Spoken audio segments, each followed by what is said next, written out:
To me, every time I went to New Orleans, I enjoy New Orleans, but it does seem like it's just very poor. People are not in a hurry. They're not in a rush. That's why they call New Orleans the Big Easy.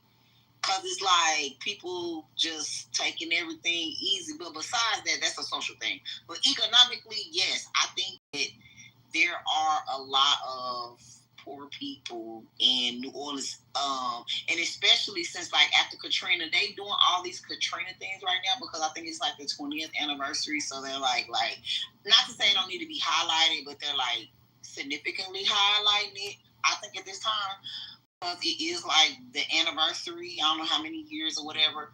But I do understand that it was a lot of people that went back. A lot of those people grew up in generations in a lot of those projects. I'm just gonna say it. I ain't gonna say low income housing, whatever, public housing, whatever. And some of them left, but a lot of them came back. And then the ones that came back, it's like they didn't have nothing, so they was living with people. Just because you live with your mom, people be like, "Oh, you're not homeless. Well, you still displaced. You don't have get William. Y'all don't get William started on Katrina. You're not in your own. You're not in your own space. So I still think that they never recovered. They never recovered. They never, and then not only the projects, but it was just like all the properties that Black people owned in their houses in those areas is the ones that was by the levees, and they lost all their stuff. So it's just like it's just messed up down there. It's just not. I don't know. New Orleans. I don't know what they gonna do. They're gonna have to do something. And the levees is still, from my understanding, they supposed to be quote unquote fixed, but they say it still floods. It's just a flooded ass area, but it's unfortunately in low impoverished, marginalized, predominantly Black areas that flood. The city is built below sea level, so they need to just shut the whole shit down. Yeah, I want to say good morning to Titan. But yeah, y'all don't get William started on Katrina now. That man will talk for hours. There's a Netflix movie about it. I can't wait to check it out. There's a documentary. Yeah, I know all about that setup. It's a damn shame. I would be furious if I had family. Not only that, these areas were the target areas for the government to bring an inflow of crack cocaine in the 80s. And if you guys go watch the film Kill the Messenger, they talk about that in that feature film. It's a Hollywood film. Gilbert was the guy who decoded the whole thing and showed how the mafia got with the government and even the president of the United States and said, we're going to take an influx of this cocaine and put it in the poorest areas, the ghettos. And that's why a lot of people's moms today are, and family members are crack addicts because it was a target, from the Contras wars and COINTELPRO to put crack cocaine in Black neighborhoods. And that's why they never recovered. The film is called Kill the Messenger.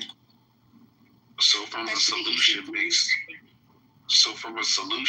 perspective, do you guys think it's and I'm not trying to change this to a Trump thing, but, with him talking about bringing in the National Guard in certain cities like New Orleans, like Chicago, like D.C., do you think that's an effective way to, bring down the crime if he does it properly and then removes them?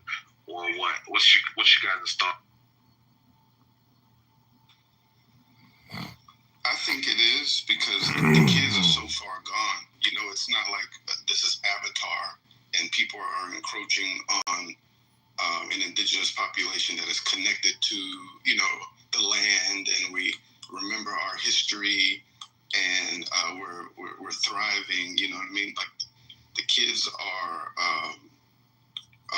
brainwashed, programmed, full of trauma, and they're so far gone. It's like, and we... Y'all are going to leave NY over there. Can you make me a mod? I want to be a mod. You guys can go away. You don't be modding enough. Sorry. Yes. This situation, right? Like, I have shared this in the past, but, like, there is so the descendants of Spaniards in the Dominican Republic still hold 40-45% of the wealth of the country, and they can be traced directly to when they were given land by the Spanish colonizers when they left, right? And are white Americans? Why? Because the government basically handed it to them.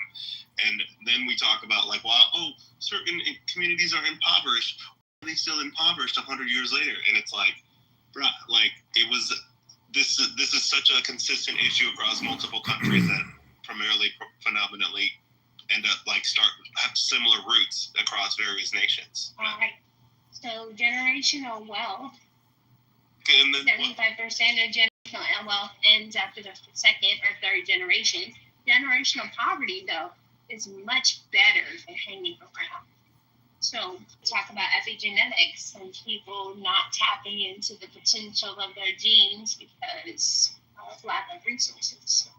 See, I that's one thing I tend to stay away from epigenetics. Maybe it's because I don't know a ton about genetics and I don't feel good debating it, but it also makes me uncomfortable. The concept of epigenetics and some people's success is coded in their genes. It's just very un-American. But I mean, I don't think it's wrong. More like a light switch. Wait, what? There are genes that you can activate by doing things to activate them. But the issue with epigenetics is that someone talked about education in the chat, so I'll just go run off of that.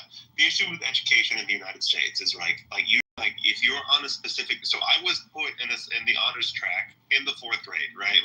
They can be in the honors track from the 4th grade until I graduated college. Other kids that were in the normal track of math and science, does that have anything to do with my genetics, or is it because I had better quality? It gets even worse as that have more children. Well, compared to the first child anyway. But let's go ahead and blame the white man, because that's, Yeah, the white man, they got all the land by the government. That's why white people are so rich, because the government gave white people everything and black people nothing. So, John, we have direction.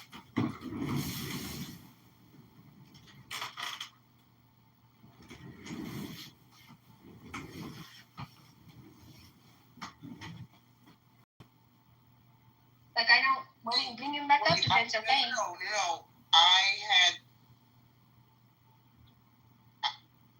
So it gets complicated because, blame the white man, yes, it is slightly annoying, but there is some truth partially to it, but at a certain point, then you're how do we remediate? Because the country wants to move forward. How do you fix the problem? And that's where nobody really has a solution. You just continue to how do we actually fix it? Because that requires a lot more work.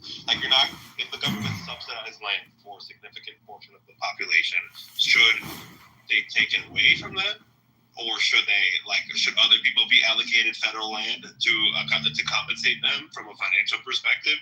And that's used to, and keep it just like they gave Americans land throughout the entire country at subsidized rates. Oh, interesting. Interesting. That's the only thing that makes sense to my brain. I think the Native Americans got land too, right? Yes, they have. Well, I don't know if they got land or they just were. They can't sell it. They can't sell it, right? They have the. Reserve is ironically accurate, but I think they call it reservation. They were a bunch of terrorists who resisted modernization. No, don't do that. Well, they lived in